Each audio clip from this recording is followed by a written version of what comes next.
আসসালামু আলাইকুম। আমি ইস্পাত জাহানিবা ব্রাহ্মণবাড়িয়া থেকে বলছি। কাছে এবং দূরে, দেশ এবং দেশের বাহিরে যে যেখান থেকে আমার আজকের ব্লগ ভিডিওটা দেখছেন, আশা করি আল্লাহর অশেষ মেহেরবানিতে আপনি সকলে ভালো আছেন। আলহামদুলিল্লাহ, আমরাও ভালো আছি। নতুন একটা দিনে নতুন আরও একটা ব্লগ নিয়ে আপনাদের মাঝে হাজির হয়ে গেলাম। আশা করি আজকের ব্লগ ভিডিওটা আপনাদের কাছে কোনো না কোনো অংশে ভালো লেগে যাবে।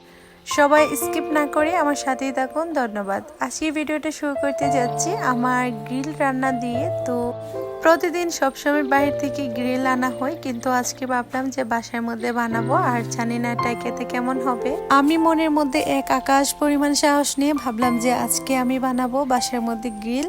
তো গ্রিল রান্নার জন্য অনেক কিছুই ছিল না মশলা, তো সেগুলো আর কি আনা হয়েছে। তো এখানে আমরা সবাই রান্না করেছি, আলহামদুলিল্লাহ মোটামুটি খেতে একটু ভালোই হয়েছে। তবে হ্যাঁ, প্রথমবার রান্না করেছি, একটু অনেক কিছু ত্রুটি ছিল, কিন্তু এরপরে রান্না করলে আর সেই ত্রুটিগুলো থাকবে না। তো তারপরের দিন বিকেলে তো সন্ধ্যার নাস্তা, বিকেল না সন্ধ্যার নাস্তা আমার জন্য এখানে বেলপুরি আর জালমুড়ি আনা হয়েছিল।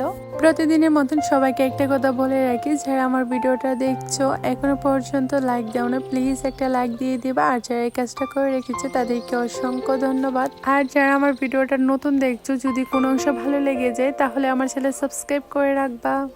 তো তারপরের দিন ছিল আমাদের বিয়ে বাড়িতে দাওয়াত, তো আমরা যাই নাই, তো তার জন্য আমাকে খাবার এনে দিয়েছে।